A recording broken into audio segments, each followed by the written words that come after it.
Hello, Metals and Markets listeners out there. I am traveling this week and therefore I cannot give you this week's closing precious metal spot prices. As you may know, you can always find both historic and live precious metal spot prices at SD Bullion, and even on the top of the SilverDoctors website, you can find live or closing spot prices day to day. This week, I'd like to take you to the other side of the world to hear directly from a gentleman in Moscow, Russia. For many years now, it appears each and every month that passes, the Russian Federation consistently and rather transparently adds about an average of 1 million ounces or so of gold bullion to her official foreign exchange reserves. But what about average Russian citizens? What do they know about gold and other precious metals? Do they have interest in saving hard assets? Are they even allowed to do so? These and many deeper cultural perspective questions we will touch upon as we hear from this first-time guest of the show, Mr. Dmitriy Balkovskiy. Dmitriy is the editor of goldenfront.ru, a Russian bullion investment news website service, and he's also a Russian gold bullion dealer himself. Before we play this interview, recorded this past Monday, April 1st, 2019, here's a soon-to-be-over low silver coin price premium offer from our show's sponsor.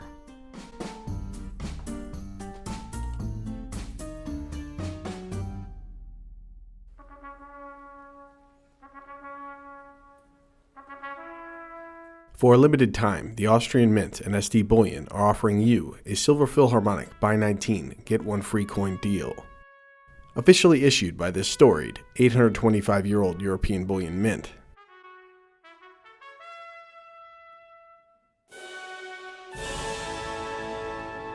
These famous European silver bullion products come packaged complete in protective sealed Austrian Mint tubes containing 20 coins apiece, or in bulk sealed Austrian Mint cases containing 500 troy ounces in each. These guaranteed 1 troy ounce Austrian Philharmonics are official European legal tender silver coins. Each is comprised with a minimum 0.999 fine silver bullion content.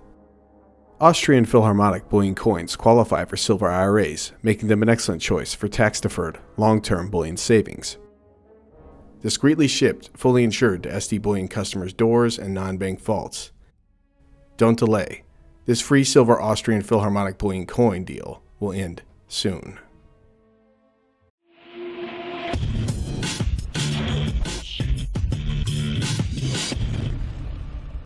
Welcome to this week's Metals and Markets. I'm your host, James Anderson of SD Bullion. With us this week, he's a new guest. His name is Dmitry Balkovskiy, the editor of goldenfront.ru, a Russian bullion investment news service and Russian gold dealer. Dmitry, I know I just misspoke your last name. How do I pronounce it? Yes. Hi, James. Hi. It's Balkovskiy. Balkovskiy. Dmitry Balkovskiy. Balkovskiy. Thanks for coming on the show. Thank you. Thank you for inviting me. So, Dmitry, I gave a little bit of a synopsis of who you are, but if you wouldn't mind for our listeners out there, could you give an explanation as to how you got involved in gold and, a little bit of background about yourself? Yes, sure. Hello, everyone. It's nice to be with you, James, and thank you for the opportunity to speak to your audience, which is substantial. I'm 44. I was born and bred in Moscow, a regular Muscovite, I'd say, on average.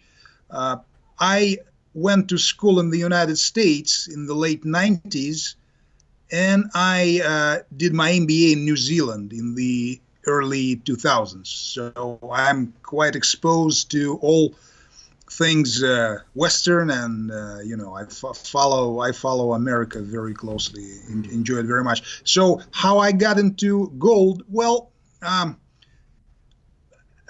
before the crisis of 2008, I was doing mortgages.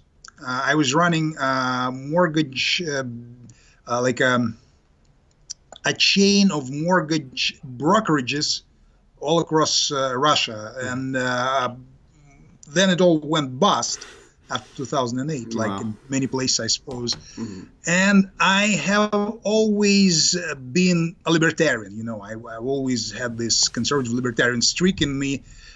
So I was looking at gold since like 2007, and things it all worked out very nicely because I went into business with my former competitor. I see. And he was the first person in Russia to start selling foreign investment coins in 2007. So, yes, and since 2010, I've been running my news service.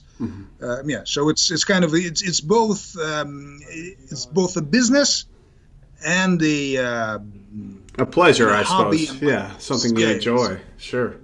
So I first came across your name in this industry, and it was a 2014 interview that you did with Casey Research, and I found it extremely interesting because it was very difficult sometimes to get any information about the average Russian citizens or what it would actually be like to do any type of bullion business in that side of the world. So I found your interview really interesting. I'm going to leave that backlink of that interview in the show notes, but that was in 2014. How have things changed in Russia in the last 4 or 5 years since you did that interview in terms of gold and bullion and the industry there?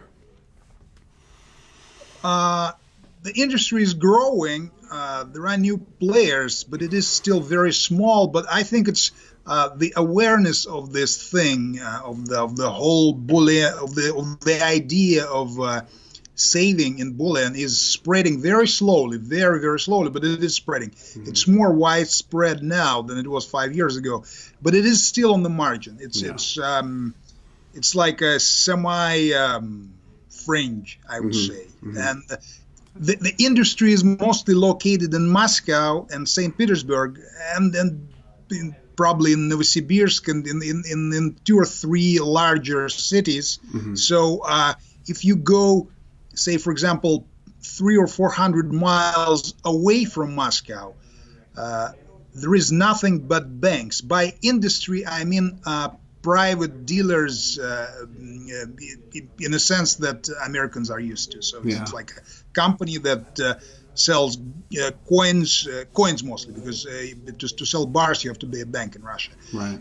There is nothing but banks, and some banks do sell coins as well, but it's like it's not really their business. In Russia, they do it reluctantly because the most larger banks in Russia are semi-state-owned or completely state-owned. So they get a command from the top to sell coins, just because it's it is a thing to do too. But they're very very unwilling. So. And the whole thing is, from a legislative point of view, is in a gray area, really. We're not doing anything illegal, but there are snags, so to speak. So, right. Of the research I've done, it seems like there's still laws on the books from the old Soviet Union that have not been expunged that basically state that you really can't own gold bullion as a private citizen in Russia. And it's not to say that someone's going to knock down your door and kick it in and say, "Where's your gold?" and you're under arrest. But it does discourage, I suppose, people if they were ever thinking about it, to possibly not do it because those laws are still on the books. Is that correct? You're talking about gold bars. Yes. You can hold them, but you cannot give them to anyone. Right. You can only sell them to a bank with a precious metals license. I see. That's the only thing that you can do. So yes, it's. I don't think anyone has been arrested or charged on something like that for the past probably 15 years. So.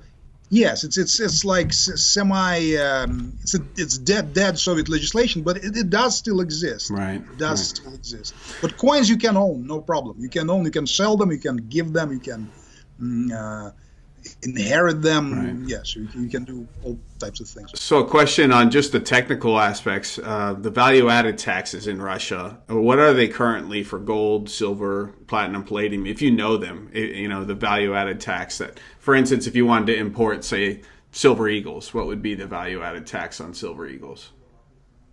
There are no value-added tax on coins. They are VAT-free. and there is a 20% VAT on bars. So silver bars, gold bars, palladium and platinum bars are subject to a 20% VAT tax, and you cannot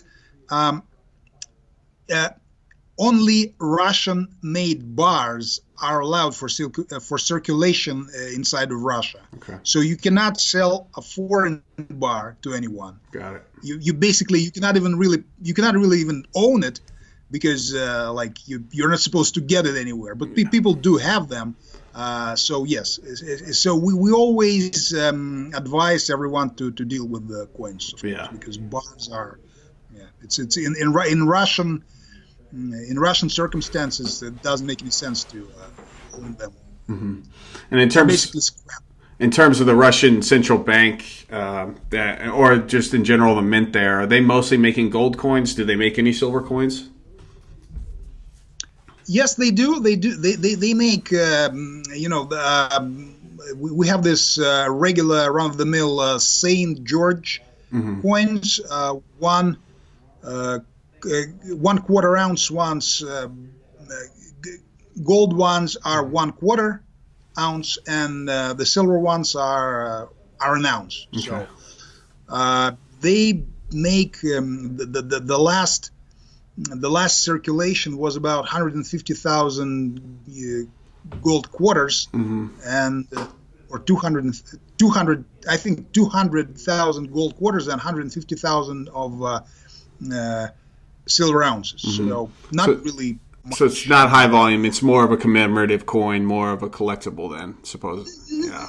No. It's actually it's like an American eagle or a maple leaf. It is supposed to be an investment coin, but just the demand isn't there. There isn't that much demand. I got it. So a question, obviously you're fluent in English. A very small portion of our audience may be fluent in Russian. So we constantly have a very skewed audience in terms of what they think about the Russian Federation and even the past Soviet Empire. The information we get here mostly is like Russia Today or any other of the various English-speaking Russian outlets that are financed a little bit by the government. So obviously they have a skew. Not a little bit. But so I mean, when you look at you read a lot of Western financial information or Western news. What are some of the largest misconceptions you see currently ongoing with Western ideas about, perhaps the Russian government or its citizenry? Just to probably answer like a general question that I would imagine many people would want me to ask, is it really like a Nazi dictatorship here? No, it's not. It's more like I would say, it's more like Russia in 1900s, after the first revolution, but before the second. And I'm not saying that we're like getting close to a new revolution, but it's you can say pretty much anything except criticizing the person like directly or attempting to like a power removal. Yeah. If you get into a Russian YouTube, you'd be surprised. You would see thousands upon thousands of videos like smashing Putin like to bits, and they're trying to work with that too. But there is lots and lots of there are like completely anti-Putin media and all that. But so it's not. From what I see, like I watch Fox every day on YouTube. Okay. I watch Tucker. I watch The Five.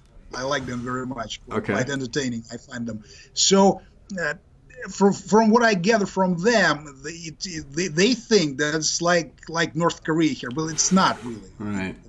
So it is acceptable to criticize so long as you don't get too powerful in your criticisms, I suppose. Is that the... Yes, right. Yes. Yeah. There are limits, Yeah. and everybody knows these limits, but it's... there is like major scandals. Lots of people are going to jail. Let me tell you this. I'm going to do like a video about it.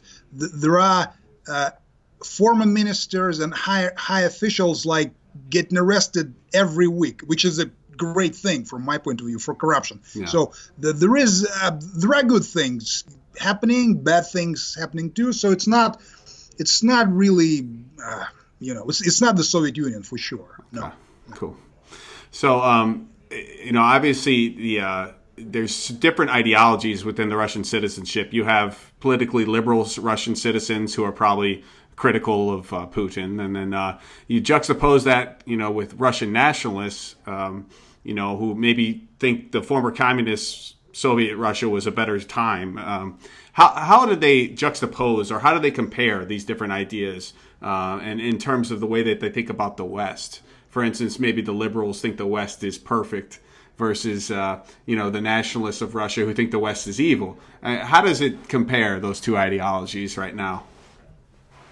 Well, there is. Let me tell you one thing. Mm-hmm. I was going to tell you there is like I'll reveal a secret Mm-hmm. about Russians. We were the first country to be in the world to be westernized by Peter the Great 300 years ago.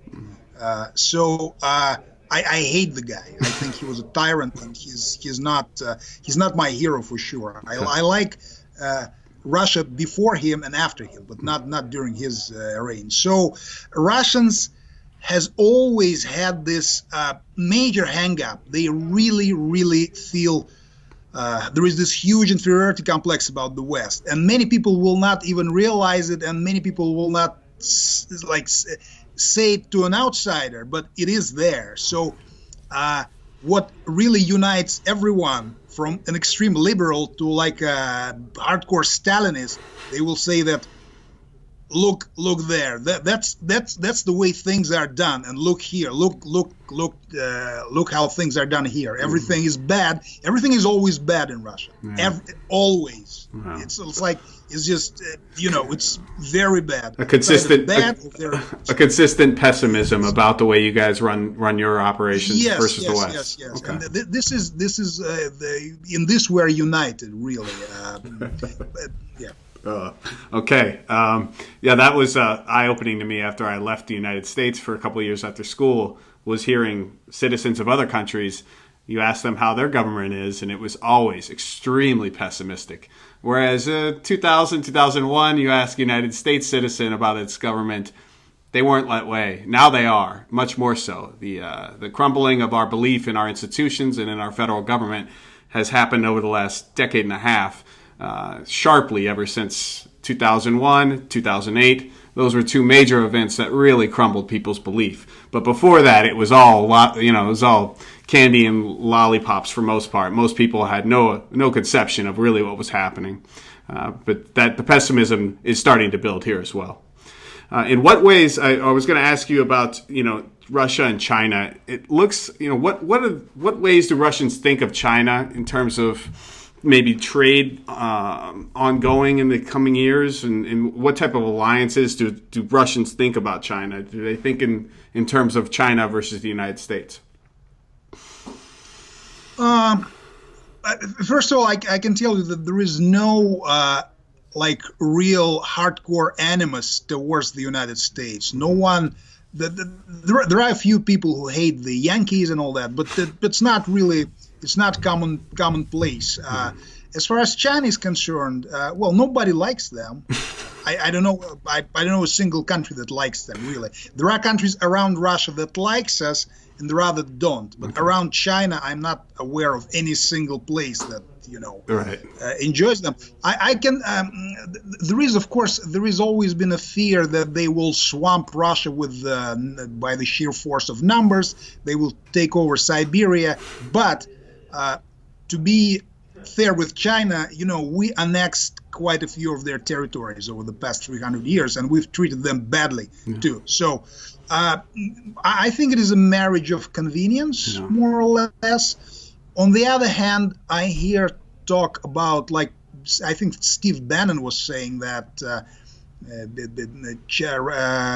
Russia and the United States, Russia and the West should unite to defeat China. I don't think it's feasible to. It's a bit of a right-wing fantasy, I think. So, Russians are, they're used to standing alone, to be honest. Mm-hmm. Just the historical circumstances compel. I suppose when people talk about the great game and they talk about geostrategic alliances, and it always seems to still come back to the Western Front, United States leading the charge, Russia as the other power bloc, and then China. And so I suppose it's kind of a game of those three, and at least in the type of conversations you hear on like a large geopolitical discussion about the coming 20, 30, 40, 50 years. And how is that going to play out? And so it's just interesting to hear the different viewpoints, maybe the Russians, the way they think about it.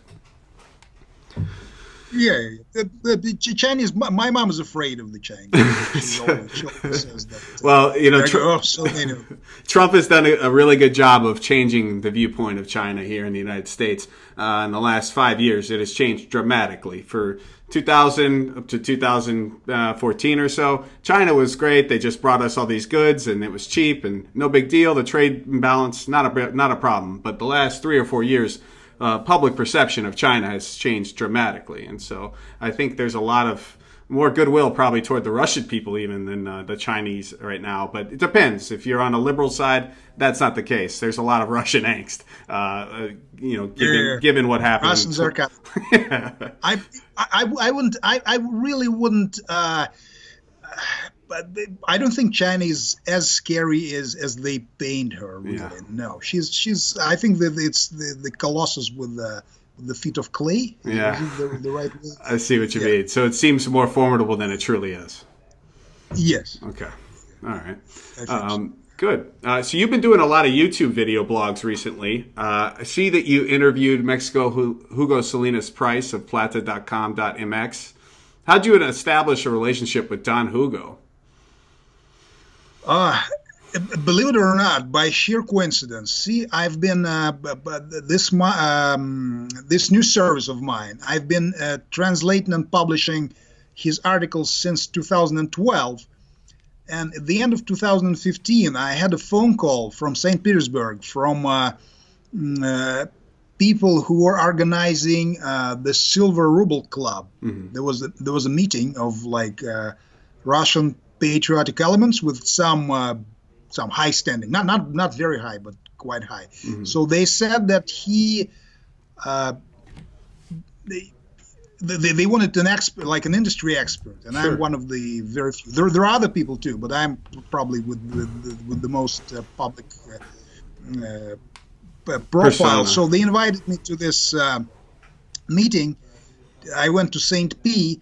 And there was Hugo Salinas, and we met, and I introduced myself, and I did some interpreting for him. So, yes, and we started talking since then, and we even did a mock-up of a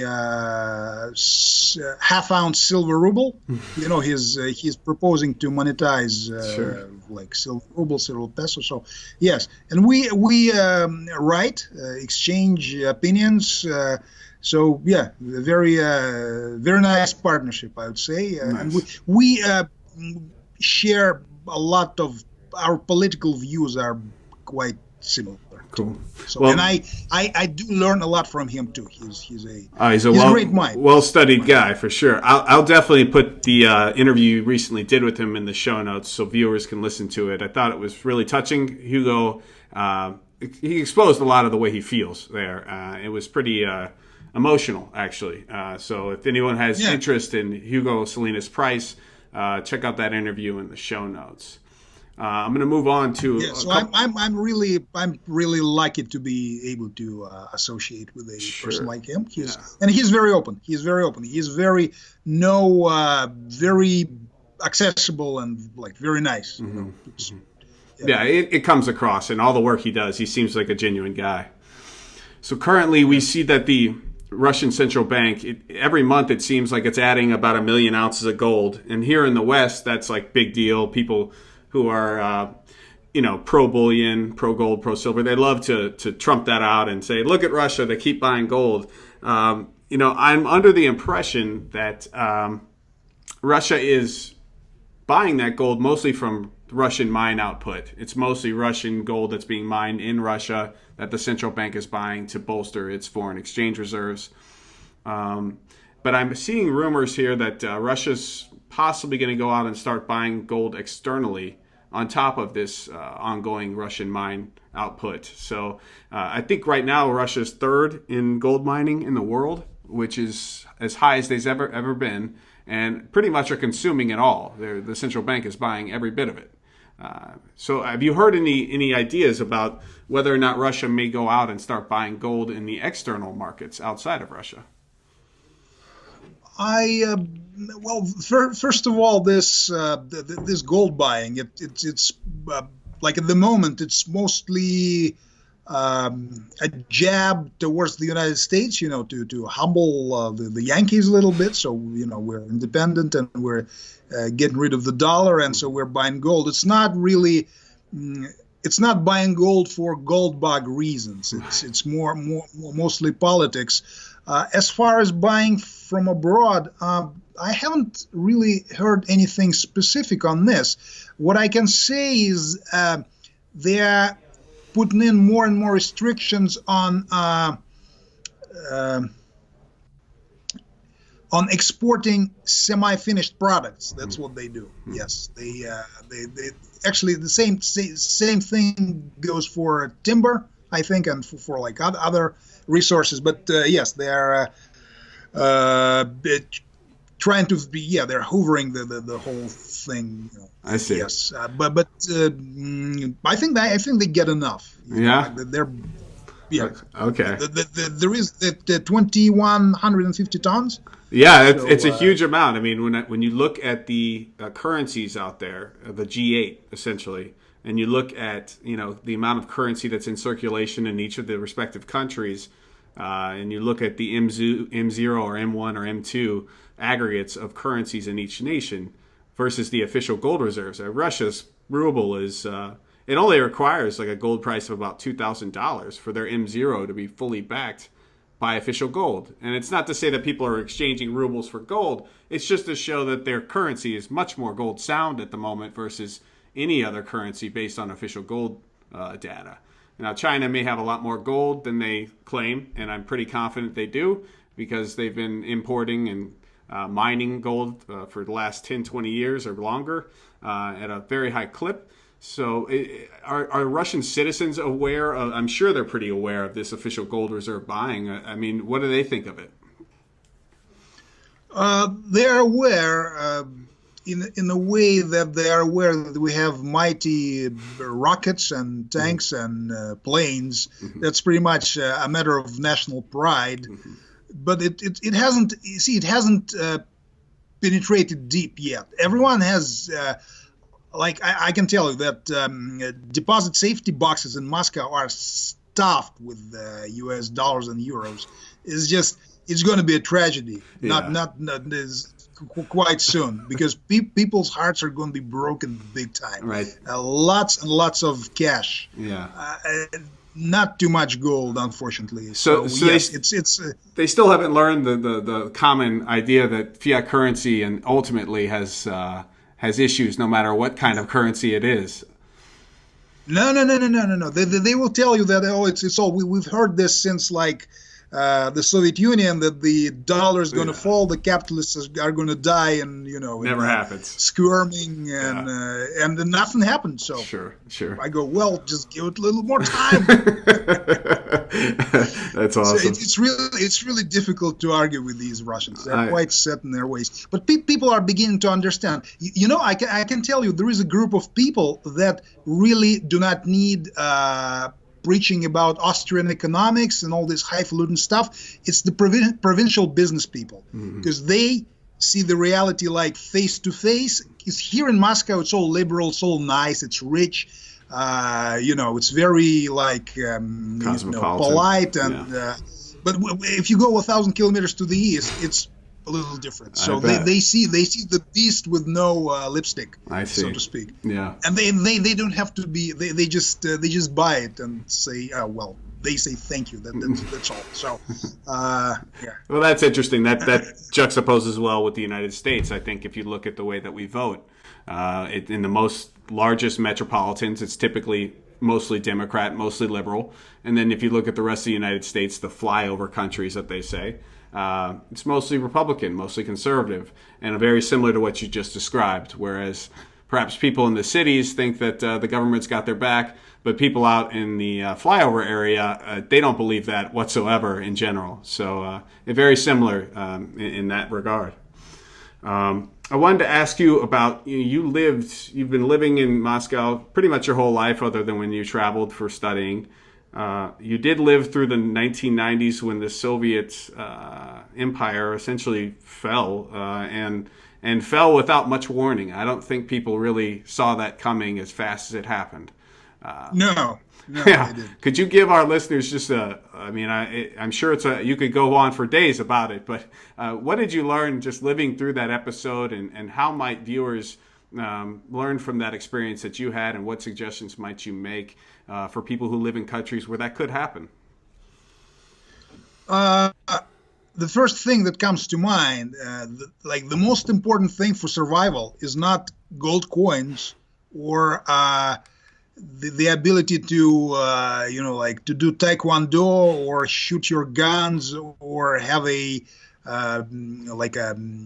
castle in the mountains with a moat and all that stuff. But it's all important. It's all good. It's nice to be healthy, have gold coins, and not have debt and all that usual libertarian stuff.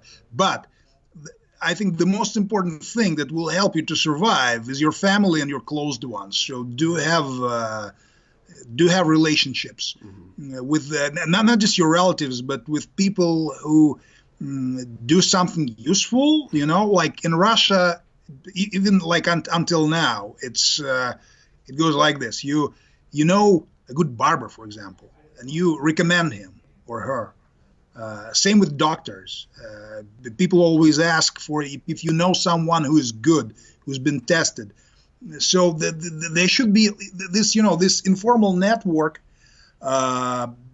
It's very useful. Mm-hmm. So be good to your to people around you. That's the most important thing. Mm-hmm. I believe that's what helped a lot of people to survive. And in the 90s.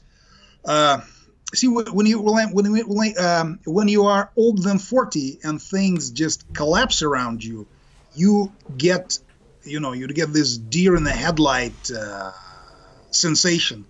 And some people got it in the early 90s, and they have never come out of it. They just died. They were broken. They perished. Yeah, they were broken. I can tell you stories like people in their prime, men in their prime. I know of a guy in the Crimea. He was a submarine commander, and he, in his late 40s, he lied down one day, and he just stayed in bed for years. He revived a little right now, but just psychologically, he was hurt. Yeah, it's the worst thing. It's not even drink or drugs, but it's just drink or drugs are the consequences. But just your world completely disappears around you. Everything that you're used to, and I can tell you, as a child growing up in the Soviet Union, everything was very safe, very safe. You could when I was 6 or 7, I went walking around my neighborhood for hours. No one cared. There were no child molesters, nothing like that. So it was very, very stable. Unfortunately, actually, there was not enough risk. People were very sheltered, especially the baby boomer generation, the Soviet equivalent. They were the most. Their parents went through hell in the first half of the century, so they gave everything they could to their children. And when things went to hell in the early 90s, these children in their 40s and their 50s, they were completely unprepared. So, yeah. So it's a question of psychologically being prepared, having networks of close friends and family that you can rely on when things get rough, as opposed to trying to do it all alone and having everything in one box. And if that box goes away, psychologically, you might not be ready for it. Exactly. Yes, yes. Well, Dmitry, we're definitely going to have you back. I want to give you the chance to tell listeners how they can find your work, your information that you put out there, and maybe anything else that you want to talk to the listeners about before we go. Well, I wanted to thank you, James, for giving me the opportunity to talk to your viewers, to your listeners. Mm-hmm. You can find me at goldenfront.ru. And by the way, if you're in Moscow, I really suggest that you guys come and visit, because Moscow has been prettified over the past 5 years. It's really nice. It's really touristy. Excellent cuisine, really. I mean, you will laugh, but I have American friends here who are just like in love with Moscow restaurants, and it's cheap, especially in US dollars. So come and visit. That's the first, and then let me know if you decide to come. I'll show you a place, because my office is right across from the Kremlin, so I wave to Uncle Vladimir sometimes and wave when he passes by in his large limousine. So, what could I? Your YouTube. I don't know. I'll put your YouTube channel down there so people can find your video blogs and subscribe to your YouTube channel. And let me at least finish this off and thank you so much for being on the show with us, Dmitry. We really do appreciate you coming on Metals and Markets. And thank you very much, James. Thank you.